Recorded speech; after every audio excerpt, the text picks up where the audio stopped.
1630년 잉글랜드의 국왕 찰스 1세와 앙리에타 왕비 사이에 첫 번째 자녀이자 첫 번째 아들이 태어났으니 아버지의 이름을 따서 지어진 그의 이름은 바로 찰스 스튜어트였습니다. 이후 찰스는 2년 간격으로 연이어 태어난 그의 여동생 메리와 남동생 제임스와 더불어 형제들과의 우애 그리고 다정한 부모의 보살핌 속 순조롭게 성장할 수 있었으나 행복했던 유년기와 달리 앞으로 펼쳐질 그의 청소년기와 20대는 수많은 정치적 대립과 타협 그리고 모략과 배신으로 점철된 시간으로서 그렇게 피할 수 없는 시련의 시간이 그에게 다가오고 있었습니다. 그가 12살이 되던 1641년 국왕과 의회의 계속된 갈등 속 9년간의 잉글랜드 내전이 시작되었고 찰스는 아직 어린 나이임에도 아버지를 따라 참전하여 왕세자의 자격으로 왕당파 서부군 사령관으로 임명되어 전시 임무를 수행하기도 했습니다. 그러나 이후 크로멜의 등장과 함께 내전의 균형추가 의회파 쪽으로 기울면서 자신의 미래를 장담할 수 없게 된 국왕은 불안한 미래 속 목숨이 위험해진 찰스 왕세자를 급히 외국으로 도피시켰고 그렇게 아버지와 이별한 찰스는 이미 어머니와 동생들이 머물고 있던 프랑스로 향하여 어머니 앙리에타 왕비의 조카이자 그의 외사촌 동생인 당시 8살에 불과했던 프랑스 국왕의 보살핌을 받게 되었으니 이 어린 국왕이 바로 프랑스 역사상 그 어떤 왕보다도 가장 강력한 권력을 휘두름으로써 유럽 절대왕정기의 상징으로 여겨지게 되는 태양왕 루이 14세였으며 이후 76세까지 살아감으로써 근세 유럽의 최장수 군주가 되는 그는 그가 즉위하던 해에 영국의 왕이었던 찰스 1세를 포함 그 다음 때를 잇는 그의 자식, 손주 때의 왕들의 즉위와 죽음, 나아가 영국 스튜어트 왕조의 종식까지 전부 지켜보며 그들의 재위기간 동안 변함없는 경쟁국가 프랑스의 군주로서 수많은 정치적 상황 과 사건 속 영국과 연관되어 끝없는 이야기들을 만들게 됩니다.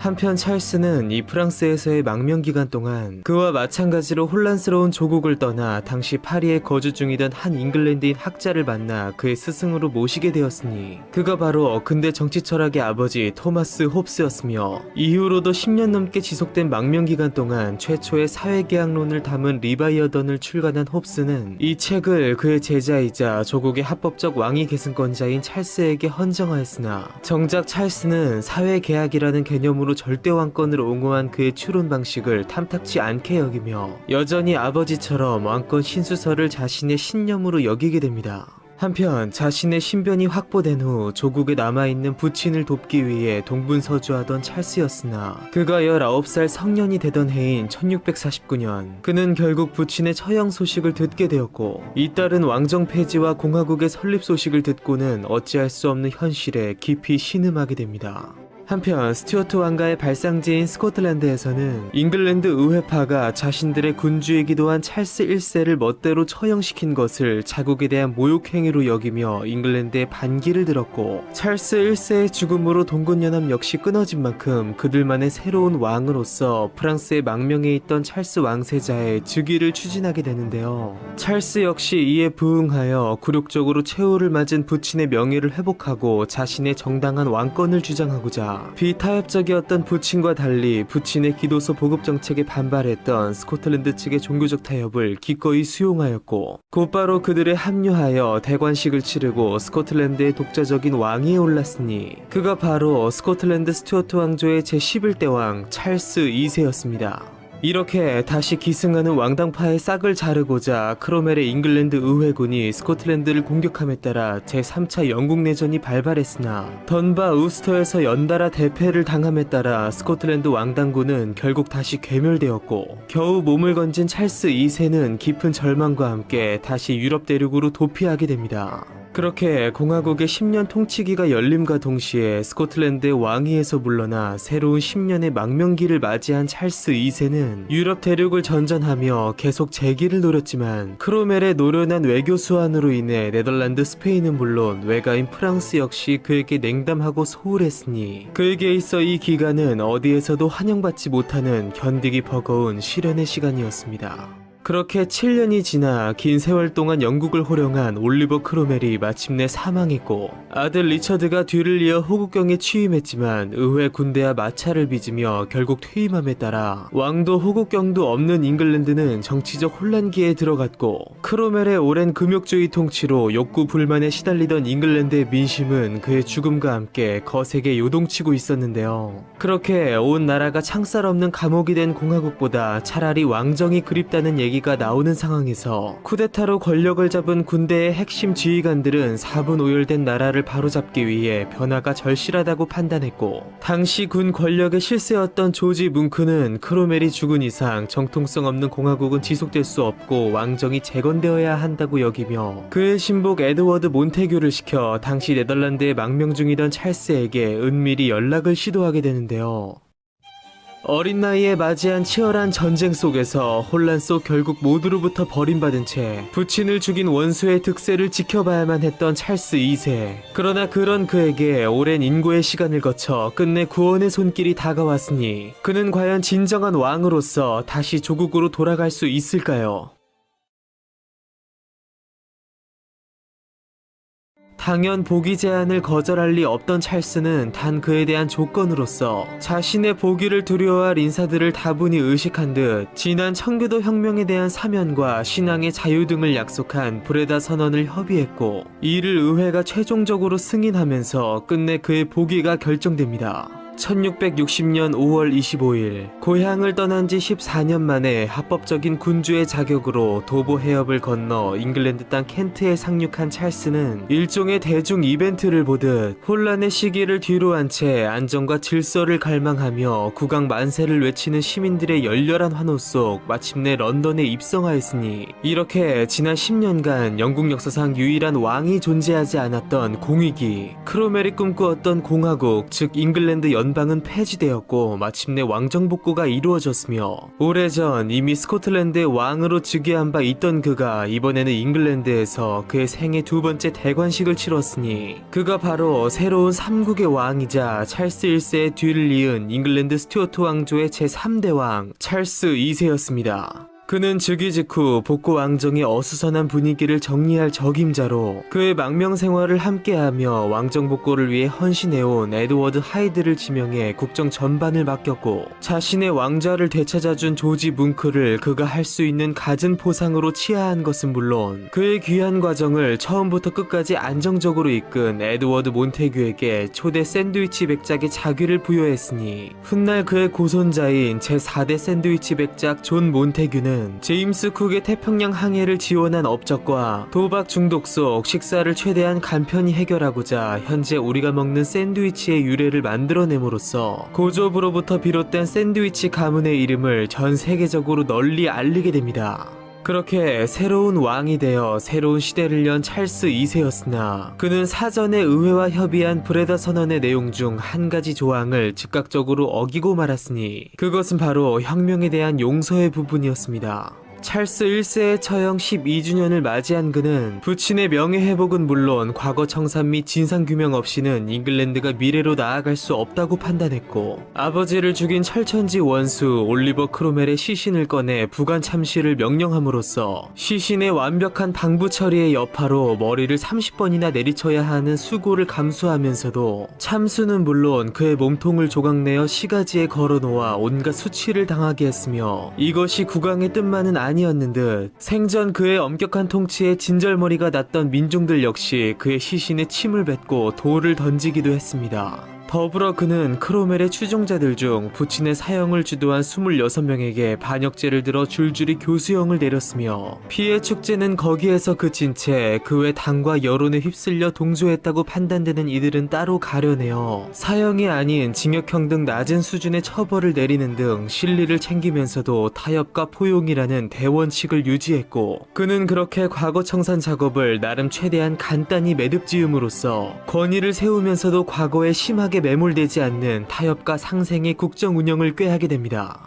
한편 크로멜 세력을 반역죄로 처단하고 그가 행한 모든 것들을 원상태로 되돌려 놓으려 했음에도 2000년 전 전국시대 진나라의 해문왕이 상황을 처단하면서도 그의 변법의 실효성을 인정하여 폐기하지 않고 그대로 사용한 것처럼 찰스 2세 역시 크로멜의 대표적 성과였던 한 가지 정책만은 폐기하지 않고 그대로 유지시켰으니 그것은 바로 영국의 재해권 확보에 기여한 항해 조례였습니다. 평소 신대륙 확장 및 식민 지배권을 확보하는 것이 국가의 미래 산업이라고 생각해온 찰스 2세는 공화국의 항해 조례를 갱신 및 확대한 뒤 아메리카 대륙 내 네덜란드의 식민지였던 뉴 암스테르담을 빼앗았으며 그렇게 자신만만해진 잉글랜드는 급기야 네덜란드에 선전포고를 했고 지난 10년간 복수의 칼날을 갈아온 네덜란드 역시 여기에 정면 대응함으로써 또다시 새로운 전쟁이 시작되었으니 이것이 바로 제2차 영란전쟁이었습니다. 전쟁 초반에는 잉글랜드가 우세했음에도 내부적으로 예상치 못한 문제들이 속출한 데다 네덜란드가 프랑스와 연합하여 전세를 바꾼 뒤 급기야 잉글랜드 본토를 포위하는 등 위협적 공세를 퍼부음으로써 결국 패배를 인정한 찰스 2세는 브레다 조약을 체결함으로써 네덜란드의 많은 지분을 양보한 것은 물론 전쟁에서 입은 막대한 손해로 자신의 평판이 걷잡을 수 없이 곤두박질 치자 국정의 총책임자였던 클레런던을 해임하는 극약 처방 으로 국내의 비판을 잠재워야 했는데요.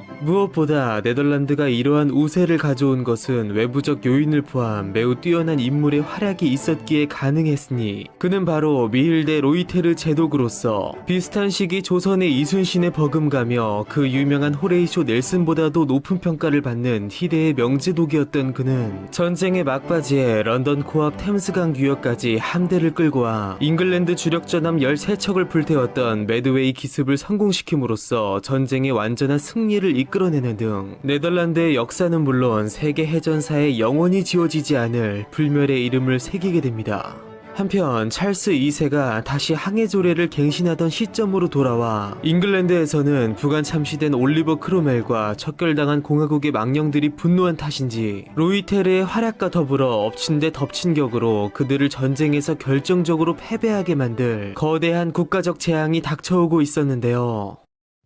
기나긴 실현의 시기를 끝내고 왕정복고를 이룬 뒤 원수에 대한 보복을 감행했으나 곧바로 새로운 시련을 마주하게 된 찰스 2세. 그의 실현의 결정타가 될 이 국가적 재난은 과연 무엇이며 재위 초반 연속된 위기를 맞게 된 찰스 2세는 이것을 과연 극복할 수 있을까요? 1665년 4년 전 부관 참시당한 크로멜의 망령이 분노하여 잉글랜드에 저주를 내린 듯 찰스 2세의 복고 왕정은 가 세워진 데다 초반 국정 침착으로 위태로운 그들을 더욱 나락으로 몰고 갈 국가적 대재앙을 맞게 되었으니 그것은 바로 14세기 유럽 인구의 3분의 1을 죽인 흑사병 이후 사실상 인류사에 나타난 마지막 대규모 전염병인 런던 대역병이었습니다. 짐승의 사체에서 벼룩이 옮긴 패스트균에 감염되는 이 흑사병은 유난히 더웠던 그의 여름 주로 런던의 빈민가에서 속출함으로써 300년 전의 흑사병 범유행에 비하면 물론 그 피해가 훨씬 적었지만 당시 런던의 45만 인구 가운데 25%에 달하는 10만 명을 사망시킬 정도의 무서운 규모였는데요. 찰스 2세를 비롯한 왕실 일가 역시 한 달 동안 피난을 떠나 이 재앙을 어찌 수습해야 할지도 모른 채 시민들의 고통을 지켜봐야만 했습니다. 한편 이 당시 런던의 캠브리지 대학에 재학 중이던 한 청년은 런던의 흑사병 유행으로 학교가 폐교되자 어쩔 수 없이 2년간 고향에 내려가 있게 되었고 그렇게 도시를 떠나 한적한 시골살이 속에 머물게 된 그는 그의 관심 분야인 과학과 철학에 대해 전에 갖지 못했던 깊고도 넘치는 사색의 시간을 갖게 되었으니 그가 바로 과학혁명의 완성자이자 근대 과학의 시조로 불리는 아이작 뉴턴이었으며 고향에 머물던 이 기간 중 어느 날 사과나무 아래서 사색에 잠겨있던 중 나무에서 떨어지는 사과를 보며 중력의 법칙을 발견한 뉴턴은 연이어 수학, 과학, 천문학, 물리학의 중요한 발견들을 해냄으로써 이 2년간의 휴학 기간에 대해 발견에 있어 전성기를 이룬 시기였다고 해고하였고 이후 역병이 수습된 후 캠브리지로 돌아가 연구를 계속하여 입학 후 10년 만에 국왕 찰스 2세로부터 공식적으로 승인된 루카스 수학 석좌 교수 교수직에 올라 수학에서 미적분법 창시 및 물리학에서 뉴턴역학 체계 확립 등 수많은 업적들을 이룩한 그는 사후 300년 가까이 된 지금까지도, 그리고 인류의 역사가 계속되는 한 영원히 기억될 역사상 가장 위대한 과학자로서 그 불멸의 이름을 새기게 됩니다. 한편 대역병이 한창이던 런던으로 다시 돌아가 도저히 수습이 되지 않을 것 같던 이 재앙은 아이러니하게도 결국 또 다른 재앙을 통해 통제되었으니 그것은 바로 런던 대화재였습니다. 1666년 9월 일요일 새벽 런던의 한 제과점에서 발생한 화재는 당시 소방 담당자의 무책임으로 조기에 진화되지 않아 바람을 타고 번져나가 삽시간에 런던 전체를 집어삼켰으니 계속되는 강한 바람과 건조한 날씨 속 불이 나흘 동안 쉬지 않고 타오르는 동안 왕궁인 화이트홀 궁전을 위협한 것은 물론 런던의 대표적 상징물이었던 세인트폴 대성당과 87개의 예배당 13,200채의 가옥이 소실되었고 8만의 시민들 중 약 7만 명의 집이 파괴된 것은 물론 약 6만 명의 사망자를 발생시켰는데요. 국왕 찰스 2세는 동생 제임스에게 화재 진압의 중책을 맡기는 한편 자신 역시 현장을 시찰하며 이재민들에게 식량 지급을 약속하는 등 자칫 폭동으로까지 번질 수 있는 재난을 수습하기 위해 갖은 노력을 쏟아부었고, 무엇보다 대화재가 도심의 열악한 가옥 구조를 이루고 있던 빈민가 일대를 완전히 전소시킨 덕에 쥐와 벼룩이 다 없어짐으로써 역병의 최적 환경이 사라진 만큼 이후 대역병은 점차 누그러들어 1667년쯤에는 완전히 수습되었습니다. 한편 이 당시로부터 111년 전, 정확히 사건이 일어날 해까지 명시하여 이 런던의 대화재를 예언한 프랑스의 점성술사 노스트라다무스는 그가 남긴 예언서를 통해 이후로도 나폴레온과 히틀러의 등장 등 계속해서 수많은 예언들을 실현시킴과 동시에 제3차 세계대전 등 아직 이루어지진 않았으나 실현 가능한 예언들까지 남겨둠으로써 역사상 가장 유명한 예언가로서 오늘날까지도 문화 전반에 걸쳐 막대한 영향력을 행사하게 됩니다. 한편 다시 찰스 2세 개인의 이야기로 돌아와 카톨릭 신자인 모친의 영향을 받은 것은 물론 카톨릭 국가인 프랑스에 장기간 머물며 그들의 종교적 영향력 아래 있었음에도 국교의 신자였던 부친과 마찬가지로 국교회를 신봉한 찰스 2세는 과거 종교 갈등으로 비롯된 국난을 반복하지 않기 위해 나름 종교에 대해 포용적인 태도를 보였으나 사실 그 속에는 누구나 예상은 해볼 수 있어도 정작 증명해낼 수는 없는 특별한 목적을 감추고 있었는데요. 그의 의지와 상관없이 벌어진 두 개의 재앙을 넘어 이제는 그 자신의 문제로 벌어질 또 하나의 거대한 위기를 앞두고 있는 찰스 2세. 향후 영국의 정치 역사를 또 한 번 뒤흔들어 놓을 그의 감추어진 신앙의 진실은 앞으로 과연 어떤 사건과 이야기들을 양산해낼까요? 독실한 국교회 신자였던 찰스 1세의 아들답게 찰스 2세 역시 명목상 신실한 국교회 신자였으나 카톨릭 신자인 어머니의 영향 때문인지 아니면 오랜 기간 카톨릭 국가인 프랑스에 머물렀던 탓인지 그는 재위 내내 표면적으로는 국교를 신봉하면서도 은연중 친카톨릭적 성향을 드러내곤 했는데요. 왕정복고 초기 공화국의 잔재를 쓸어버리는 작업의 일환으로서 찰스 2세는 비국교도 세력을 무력화시키고 국교회를 재건하기 위한 일련의 법들로 구성된 클레런던 법전을 차례로 제정함으로써 지방 귀족들의 열렬한 지지를 얻기도 했으나 선대왕들 때 종교 갈등으로 비롯되었던 국난을 반복하지 않을 것임을 표방하며 재위 전반에 걸쳐 나름 종교에 대해 포용적 태도를 보이기도 했는데요. 그러나 이러한 그의 관용적 태도는 매번 카톨릭 세력을 비호하려는 속셈이라는 의혹의 시선을 받곤 했고, 이것은 그의 재위 10년 차에 들어서면서 비로소 사실로서 드러나게 됩니다. 1670년 찰스 2세와 그의 사촌동생이자 프랑스의 왕인 루이 14세는 도버 밀약을 체결하여 잉글랜드가 루이 14세의 정복전쟁을 돕는 대가로 프랑스로부터 보조금을 얻어 잉글랜드 내에 카톨릭을 부흥시킬 것을 약속하였으며, 그 결과로서 찰스 2세는 종교 관용령을 발표함으로써 카톨릭의 공공연한 부활을 꾀하였고, 루이 14세가 네덜란드의 무역 독점 타파를 목적으로 일으킨 제3차 영란전쟁에서 잉글랜드는 스페인 그리고 독일 영방국들과 더불어 프랑스를 지원하게 되는데요. 그러나 머지않아 도범이락의 진실이 드러났고 협정사항 중 국왕이 카톨릭으로 개종한다는 내용이 포함된 것이 알려지면서 전쟁 반대 여론이 들끓게 된 것은 물론 왕의 지지도 역시 걷잡을 수 없이 추락했기에 찰스 2세는 어쩔 수 없이 자연스레 전쟁에서 발을 빼게 되었고 그의 종교 관용령 역시 비록 이것이 카톨릭만이 아닌 비국교도 개신교를 비롯한 여러 종교들을 포괄하는 내용이었음에도 왕의 의도가 순수하지 않음을 알게 된 의회의 반발에 부딪혀 얼마 안 되어 폐기되고 말았으며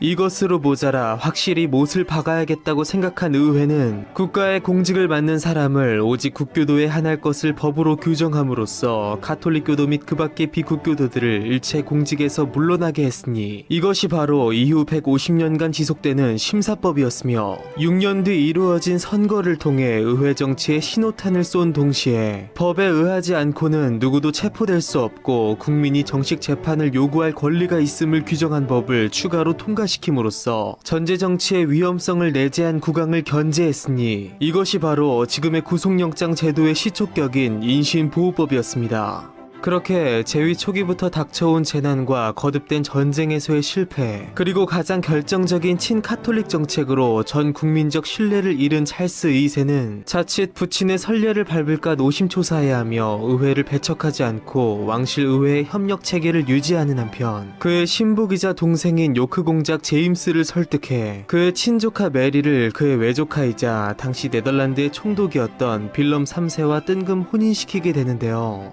이것은 사실 계속된 전쟁으로 악화된 네덜란드와의 관계를 개선하는 한편 막강한 프로테스탄트 국가의 수장과 왕녀의 혼인을 성사시킴으로써 자신과 왕실을 향한 종교적 불신을 해소하려는 그의 철저한 계산에서 비롯된 것이었습니다. 그러나 그의 이러한 노력에도 불구하고 그에 대한 불신은 쉽게 해소되지 않았고 오히려 그간 잠잠해 있던 다른 곳에서 전혀 새로운 문제가 발생하였으니 그것은 바로 그의 후사 문제였습니다. 찰스 2세는 재위 초기 또 다른 카톨릭 국가인 포르투갈의 왕 주왕 4세의 딸 카타리나와 결혼했으나 다른 여러 정부들과의 사이에서는 수많은 혼외 자녀들을 본 반면 정식 왕비와의 관계에서는 수차례 유산을 거듭함으로써 끝내 정식 자녀를 볼 수 없었고 그의 나이가 점점 들어가고 있던 만큼 그의 후사 즉 왕위 문제가 심각하게 대두된 것이었는데요. 끝까지 그의 적자가 나오지 않을 경우 왕위 계승은 당연 그의 동생인 요크 공작 제임스에게 돌아가게 되어 있었고 이에 대해 당시 국정을 주도한 범개신교 세력은 친카톨릭 성향인 그의 형을 넘어 아예 완전한 카톨릭 교도인 제임스가 왕위에 오를 경우 예전 튜더 왕조 때의 비극을 방불케 하는 또 다른 종교 전쟁이나 국가 분열 사태가 일어날 것을 우려할 수밖에 없었으며 이러한 다수의 증폭된 불안과 불만은 급기야 제임스를 아예 왕위 계승 범위에서 제외시키는 내용의 법안을 상정하는 제임스 왕위 배척 사건이라는 초유의 사태로 번지고 말았으니 이 당시 제임스의 왕위 계승에 반대한 사람들로 이루어진 모임이 바로 상인과 비국교도들 중심으로 개혁적 성향을 띠므로써 훗날 영국 자유당의 전신이 되는 휘그당, 반대로 제임스의 왕위 계승에 찬성한 사람들로 이루어진 모임이 바로 지주와 국교도들 중심으로 보수적 성향을 띠므로써 오늘날 영국 보수당의 조상격이 되는 토리당의 시초였으며 이때 처음 싹을 피워 전 세계로 번져나간 영국의 유명한 양당 체제는 훗날 19세기 빅토리아 여왕 때 벤자민 디즈레일리와 윌리엄 글래드스턴의 시대에서 본격적으로 확립되게 됩니다. 한편 찰스 2세는 제임스를 반대하는 의회의 이러한 움직임에 대해 왕실의 법도를 무시하고 자신들의 입맛대로 국가를 움직이려는 행위라 여기며 옛날 그의 부친의 모습이 떠오르듯 그들의 왕위 배제 법안을 무력화시킨 채 이후 4년간 의회를 소집하지 않음으로써 안 그래도 그를 불신하는 의회와의 관계를 더욱 심화시켰고 이것은 이후 그의 동생 제임스가 왕이 되어 맡게 될 또 다른 혁명의 단초를 제공하게 됩니다. 한편 더 이상 합법적 수단으로 제임스의 왕위 계승을 막는 것이 어려워지자 일부 급진적인 휘급파 세력들은 더 적극적인 행동을 실행해야 한다고 여기며 분쟁의 주체인 제임스는 물론 그를 비호하는 찰스 2세를 제거하기 위한 음모를 꾸미게 되는데요. 카톨릭의 부활을 꿈꾸며 끝없이 국민을 기만하는 행동을 취함으로써 전 국민적 불신을 불러일으키며 의회로부터 끝없이 견제를 받은 것은 물론 급기야 암살 위협에 처하게 된 찰스 2세. 그의 부친과 조부의 최후가 떠오르듯 비극적 죽음의 위기에 처한 그의 운명은 과연 어떻게 될까요?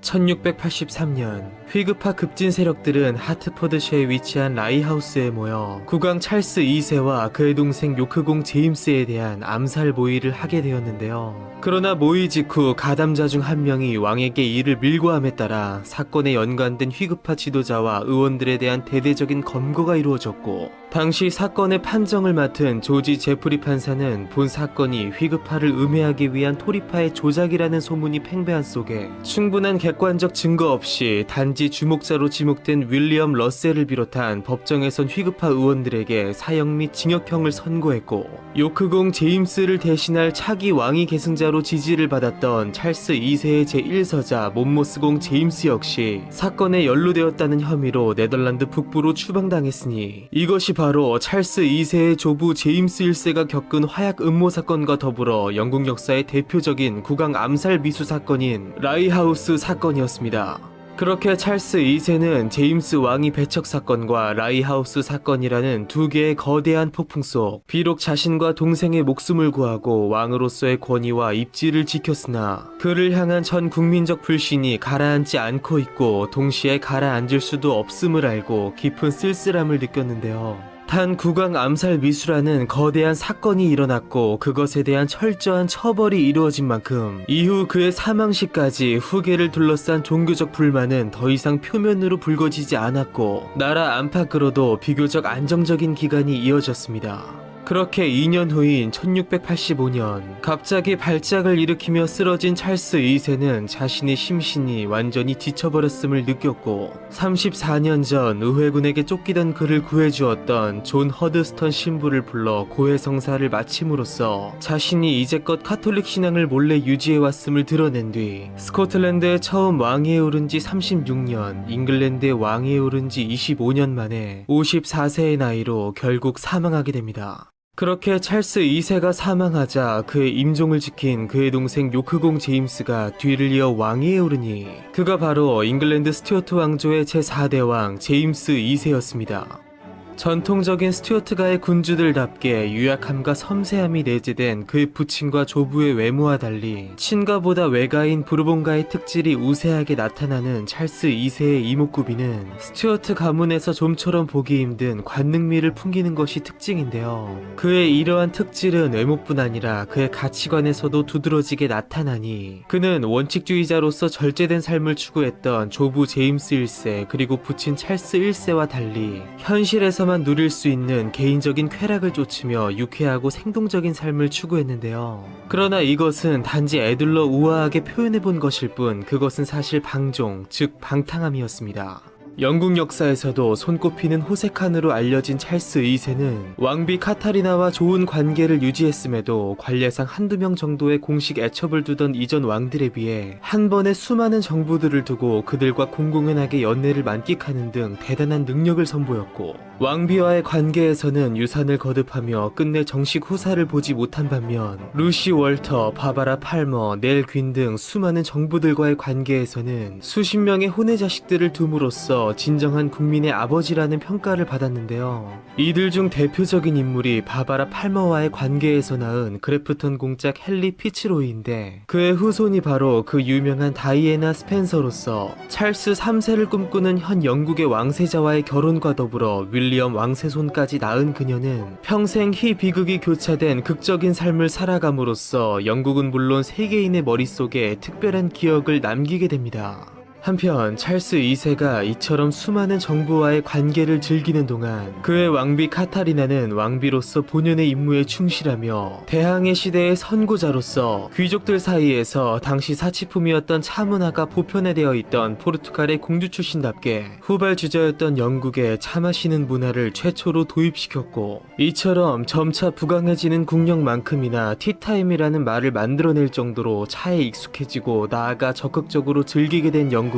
약 150년 뒤 이 차와 관련되어 벌어지는 그들의 역사에 치명적 오점을 남길 사상 초유의 비인륜적 전쟁까지 치르게 됩니다. 한편 다시 찰스 2세의 이야기로 돌아와 그는 재위 내내 이처럼 끝없는 혼의 방종을 펼친 것은 물론 그의 서자들의 생활을 국민의 혈세로 유지시킴으로써 세간의 비난과 조롱을 한몸에 받았고 또 한편으로 일부 국민들은 오랜 시간 크로멜의 금욕 통치에 짓눌려 있던 만큼 그의 이러한 호색적 행각을 반기기도 했습니다. 그러나 한편으로 그의 이러한 쾌락적 혹은 열정적 성향은 스포츠, 여흥, 무엇보다 지적인 관심에도 적극적이었던 만큼 17세기 영국의 문화와 지식 전반에 지난 10년의 크로멜의 시대에서는 찾기 힘든 큰 활력을 불어넣게 되는데요. 찰스 2세는 수은 중독으로 사망했다는 설이 있을 정도로 연금술 및 과학기술에 관심이 많았던 만큼 근대 화학의 창시자이자 보일의 법칙으로 유명한 로버트 보일 등이 창립한 유용한 지식을 모으는 것을 목적으로 하는 과학자들의 모임인 왕립학회에 그 스스로 회원을 자처한 것은 물론 최초로 왕명으로서 공인하였고 그렇게 탄생한 왕립학회는 이미 찰스 2세 때 활약한 아이작 뉴턴, 에드먼드 헨리를 비롯해서 증기기관을 개량하여 보급한 제임스 와트, 우드법을 발견한 에드워드 제너, 전자기 유도를 발견한 마이클 패러데이, 진화론을 주장한 찰스 다윈, 페니실린을 발견한 알렉산더 플레밍, 그리고 현대의 스티븐 호킹의 팀 버너스리까지 영국인이자 왕립학회 회원으로서 영국을 넘어 세상을 바꾼 저명한 과학자들을 수없이 배출하게 됩니다.